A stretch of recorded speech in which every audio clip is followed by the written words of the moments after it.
Hola, buen día a todos. ¿Me escuchan bien?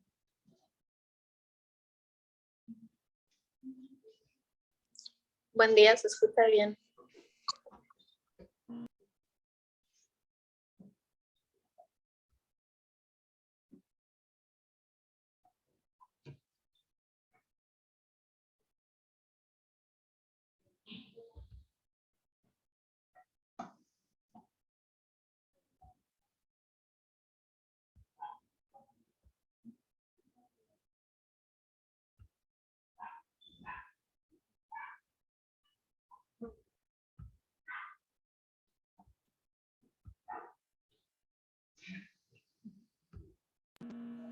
Ok, en un momento empezamos.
Ok.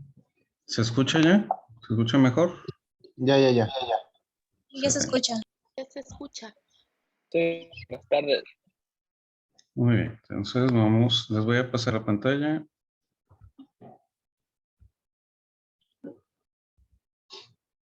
Muy bien.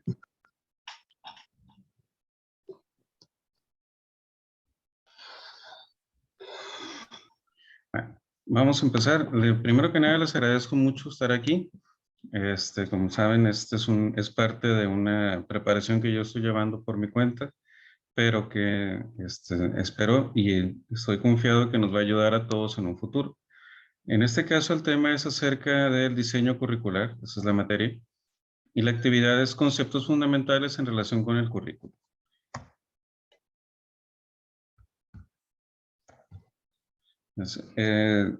Hablamos mucho, sobre todo en el nivel universitario, hablamos mucho del currículum escolar.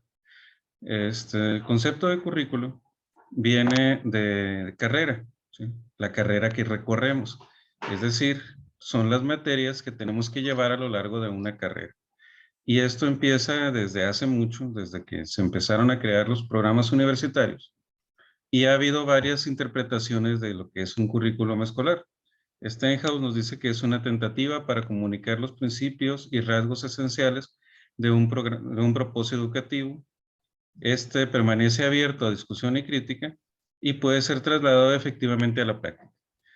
En muchos de los diseños curriculares actuales, sobre todo a nivel superior, esta es la definición que más utilizamos y como ven, está tomando en cuenta varios factores.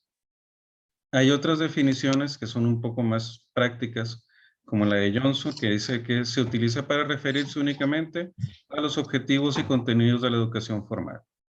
Y esto, si bien es muy claro, también deja varias cosas por fuera, como por ejemplo, como vamos a ver más adelante, el currículum oculto, el currículum real, que es lo que realmente se lleva a la práctica. Entre otras interpretaciones, como las de Tava y Maslow-Rogers, aquí en esta de Maslow-Rogers, la instrucción se lleva en el plano técnico y da más énfasis a los alumnos en sus intereses y necesidades. Pues, para poder lograr que esto trabaje bien, se tiene que desarrollar el currículum no solamente desde el punto de vista de la escuela, sino tomando en cuenta en gran medida a lo que los estudiantes quieren lograr al recorrer esta carrera.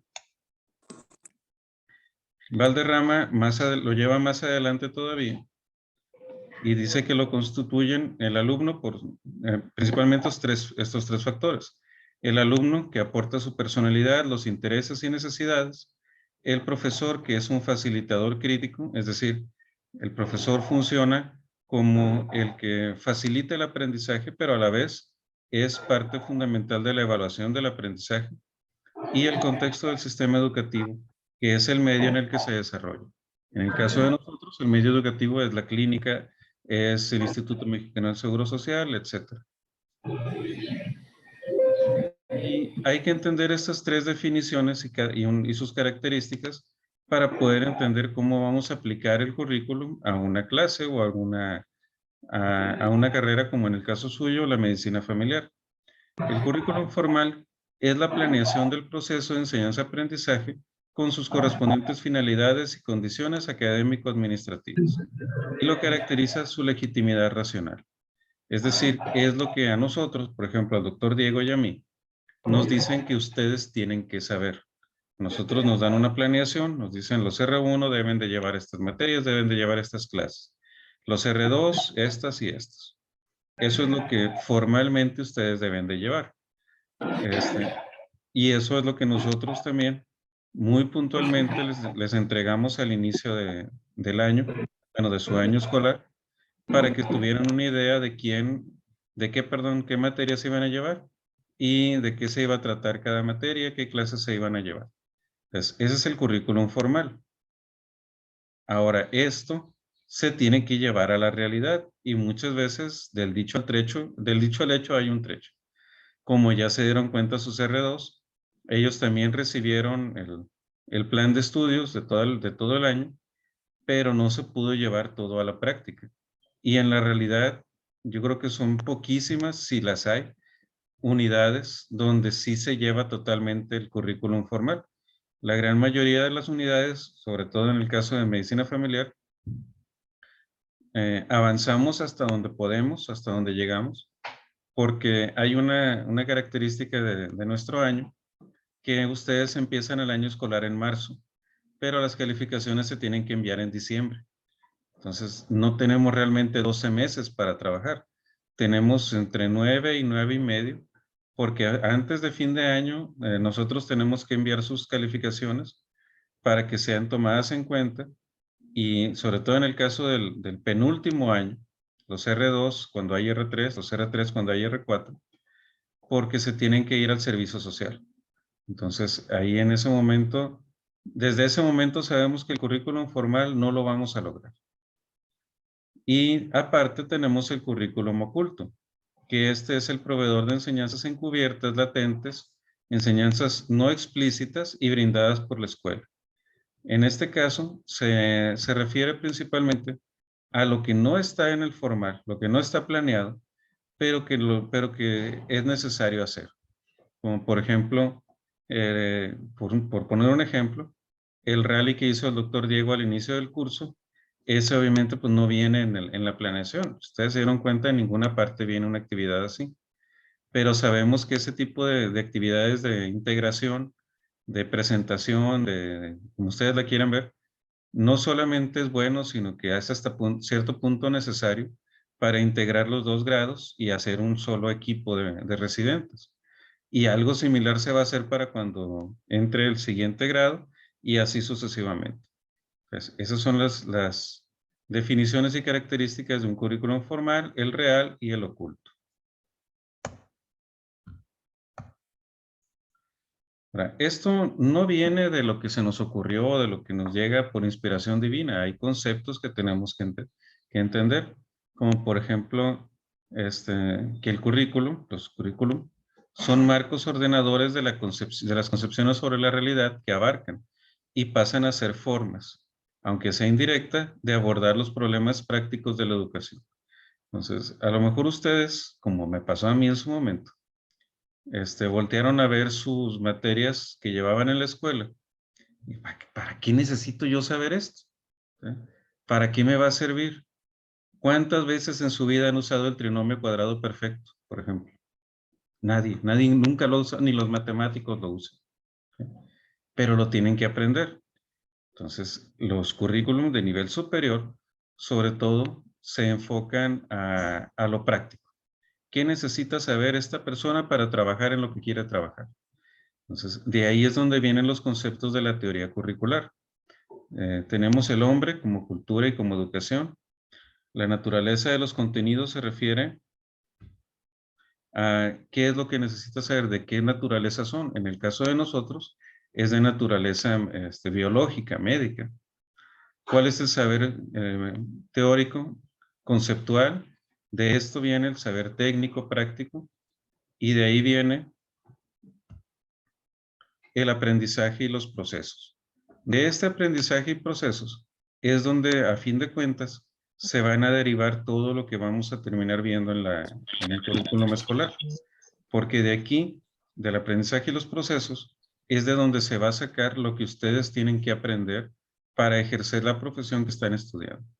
En el caso de la medicina familiar, que es el que nos atañe, esto fue un consenso de las grandes mentes pensantes a nivel central, apoyados por la UNAM, que es son los que principalmente se encargan de diseñar los currículum, y en el caso del Instituto Mexicano del Seguro Social, se llevan a cabo o se busca llevar a cabo a nivel nacional en una misma plataforma. Por eso existe el PUEM, que es un programa único de enseñanza médica, y todos los coordinadores de educación recibimos el mismo documento, en teoría, para aplicarlo de la misma manera. Este currículum se tiene que estructurar, tiene que tener una estructura organizada de conocimientos. Aquí el diseñador del currículum, además de pedagogía, necesita conocer a sus alumnos, sus intereses, las necesidades y los de la comunidad sociocultural a la que pertenece. Es decir, que necesita conocer al sujeto y necesita conocer el ambiente en el que el sujeto se va a desempeñar. No tendría mucho caso, viéndolo desde este punto de vista, no tendría mucho caso, por ejemplo, que ustedes se entrenaran como médicos familiares para trabajar en un lugar donde no van a trabajar. ¿Ok? Por eso ustedes necesitan conocer, por ejemplo, todos los servicios dentro de la clínica. Sí, cierto, van a trabajar en una unidad de medicina familiar, pero también necesitan conocer los servicios de ginecología, de cirugía, de medicina interna, porque allá es donde van a derivar a sus pacientes. Es por eso que a lo largo de los 3 años de la especialidad, ustedes van a recorrer básicamente todas las unidades o todas las partes en las que se divide el Instituto Mexicano del Seguro Social. Y tenemos tres tipos de currículum en evolución. El currículum tradicional, que fue el que varios de nosotros llevamos en la escuela y que espero que la mayoría de ustedes ya no hayan llevado. Se organizó, bueno, antes de empezar a esto, no quiero que lo veamos como bueno o malo, o como feo o bonito, ¿no? Sino simplemente tomar en cuenta que estas historias se fueron desarrollando con base a lo que pasaba en ese ambiente. El currículum tradicional, por ejemplo, inició a finales del siglo XIX, que fue cuando empezó la Revolución Industrial, y fue cuando la gran mayoría de las industrias pequeñas se empezaron a hacer grandes.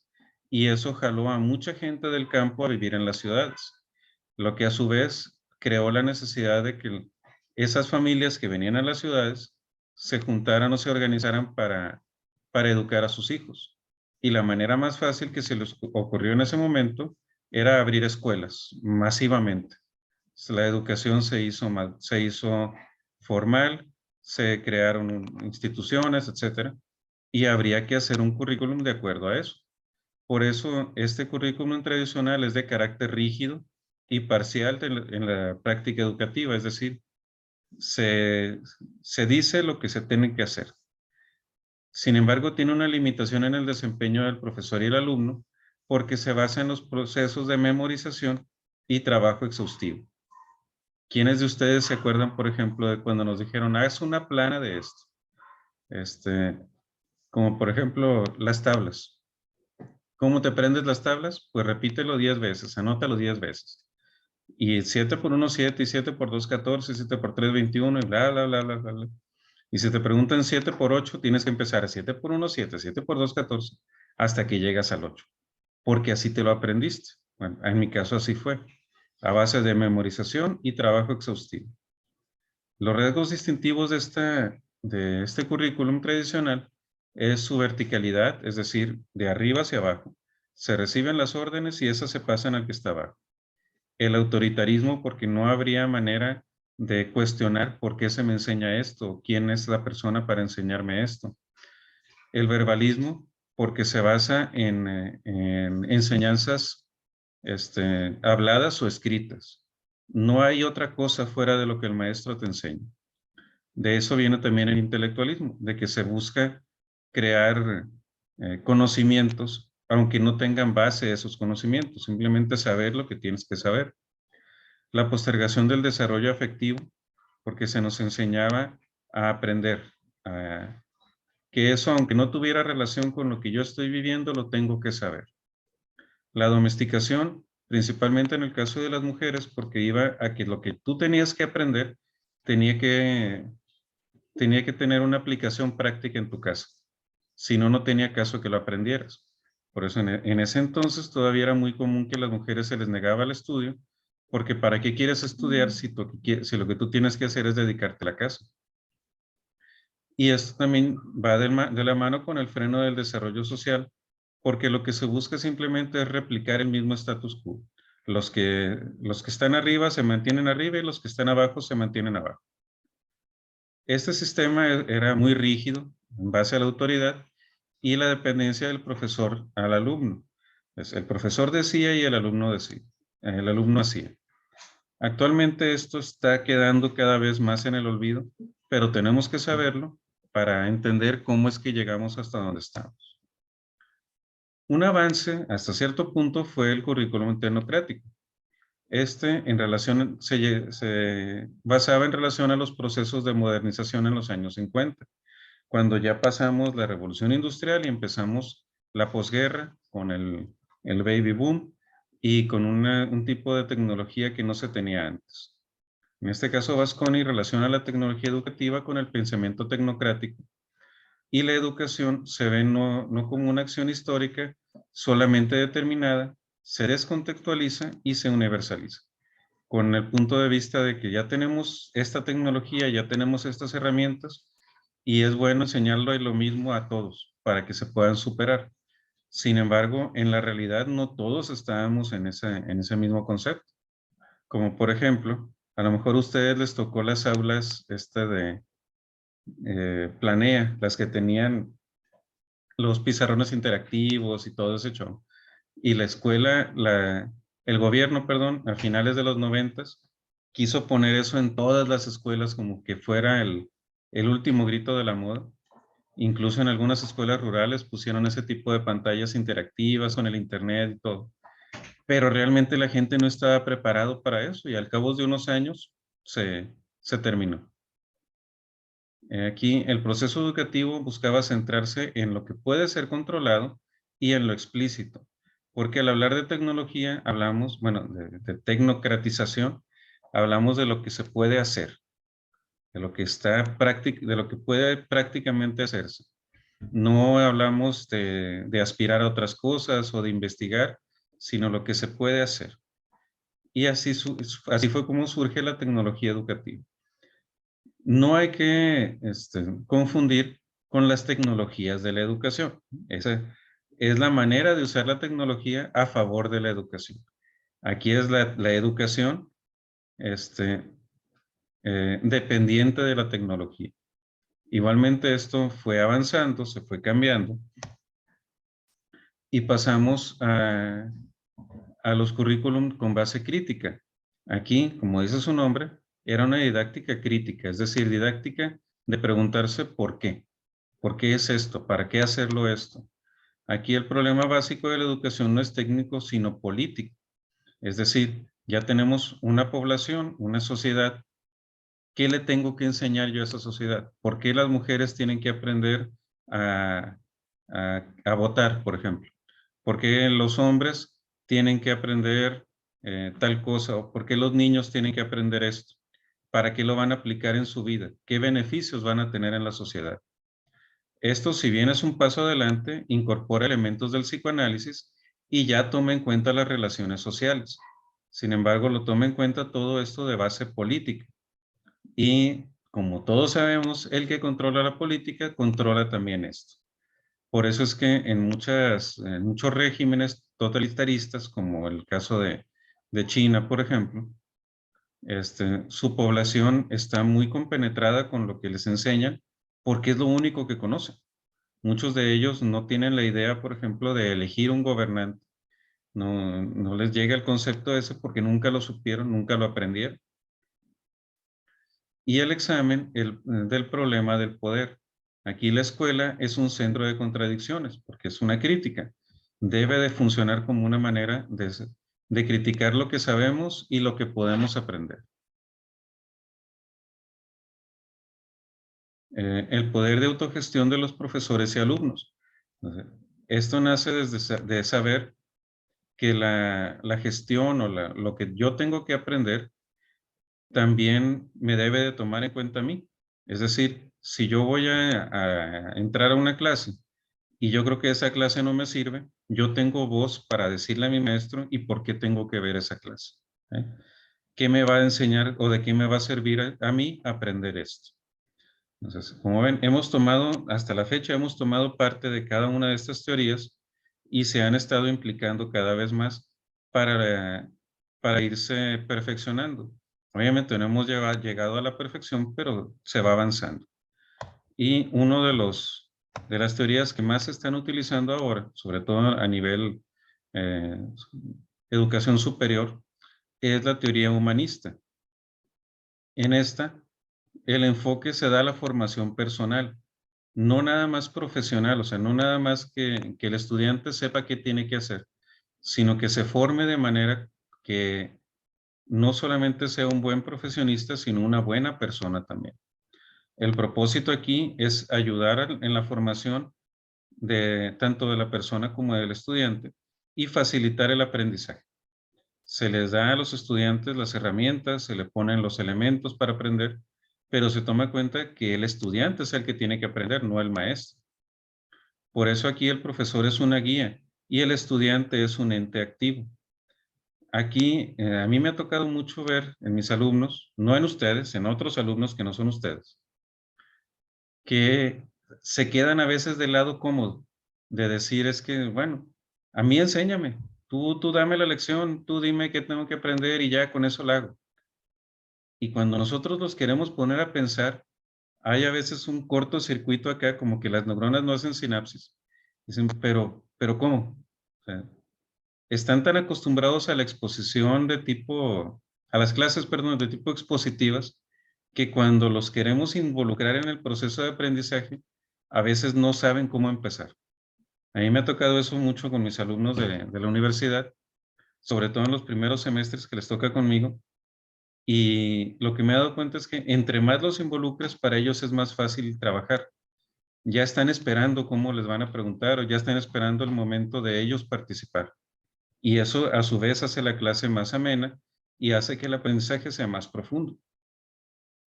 También buscar la libertad responsable desde el punto de vista de decir, ok, tienes estas tareas, tienes estos trabajos, tienes este tiempo para entregarlos. Tú administra tu tiempo. Ya sobre todo en el caso como el de nosotros, ustedes ya saben cuándo tienen las clases, ya saben cuándo les toca exponer. El doctor Diego ya les dio fechas de exámenes, fechas de vacaciones, etcétera. Organícense, porque nadie les va a estar jalando las orejas para decirles, hey, tienes que entregar esto. ¿Se acuerdan, por ejemplo, la tesis? Desde un principio les dijimos, vamos a tener las guardias así, porque las tesis las esperamos para tal fecha. Nadie los va a corretear, se les va a decir, se les va a recordar, pero ustedes van a ser responsables de su propia libertad. Y aquí el rol del estudiante tiene que ubicarse en el contexto donde vive el estudiante o donde se va a desempeñar el estudiante. Estar atento a su entorno, lo que está alrededor del estudiante, no solamente la escuela, su casa, su familia, todo eso. Emplear las potencialidades de cada uno. A lo mejor a algunos de ustedes les gusta dibujar, les gusta escribir, les gusta la música, etcétera. Eso usarlo a su favor. Eso usarlo para que ustedes le saquen más provecho a sus temas. Y, como decía ahorita, que sean responsables de sus propias decisiones. Así, yo siempre le digo a mis estudiantes que La medicina es como una novia celosa. ¿Ok? Es como una novia tóxica. Te va a decir, ok, te quieres ir con tus amigos el fin de semana, te quieres ir a tu rancho el fin de semana, quieres hacer tus cosas, hazlas, hazlas. Pero el lunes a las 8 de la mañana yo te quiero aquí con la tarea hecha. Vete si quieres, vete. Pero si el lunes no me tienes aquí lo que tenías que traer, uy, a ver cómo te va. Así es la medicina. Y el rol del docente pasa a ser un rol secundario, ¿sí? El rol protagónico es el de ustedes.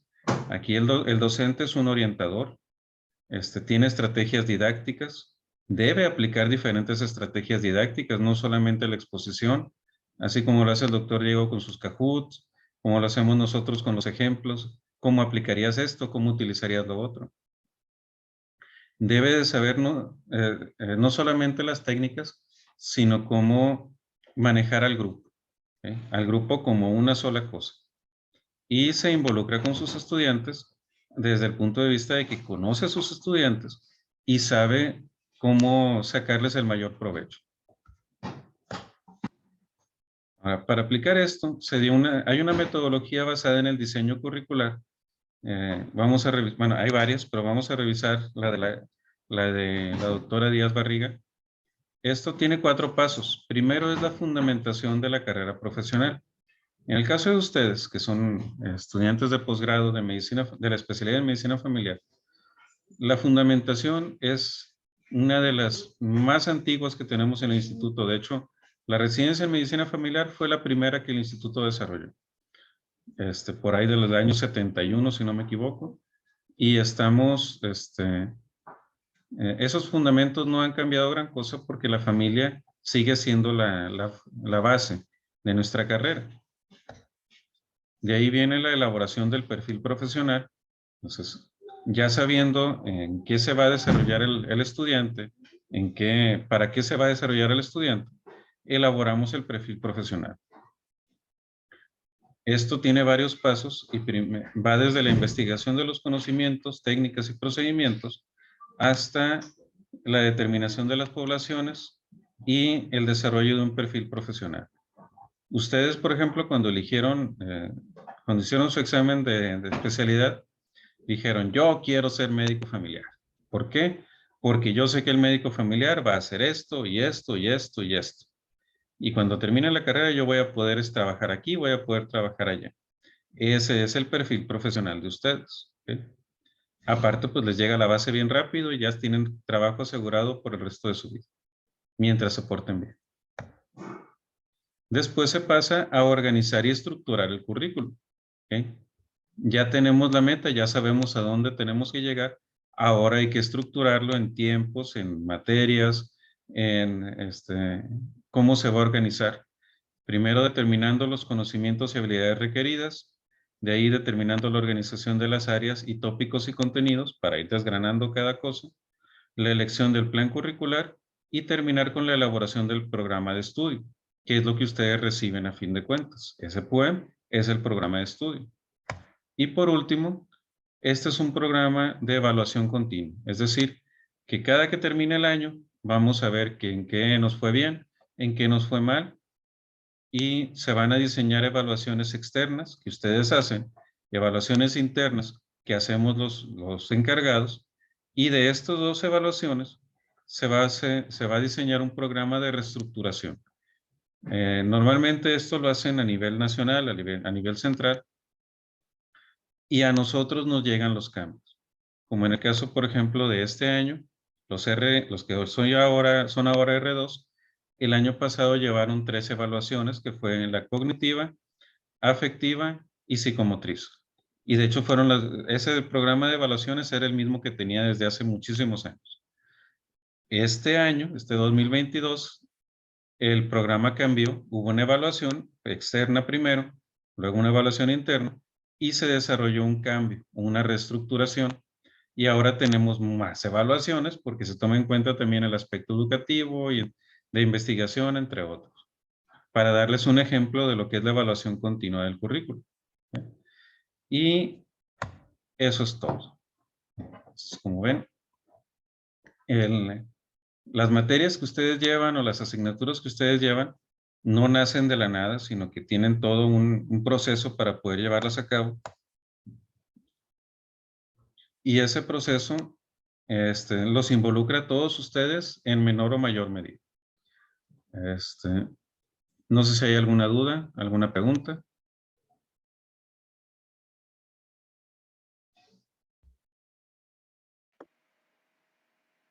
No, todo bien. Todo bien, tranquilo. doctor. Todo tranquilo, orientado y cooperador. Muy bien. Entonces, jóvenes, pues esa fue la presentación. Les agradezco mucho que me hayan apoyado en esto. Como ven, también lo que yo hago con ustedes tiene base en todo esto, en ir cambiando, en ir modificando lo que ya sabemos, no quedarnos con nada más que ya aprendí, que ya sé, sino ir mejorando cada vez. Entonces, pues de nuevo, muchas gracias. No les quito más su tiempo, su tarde es suya y pásenla bien. ¿Vale? Nos vemos mañana. Bye. Igualmente. Ajá.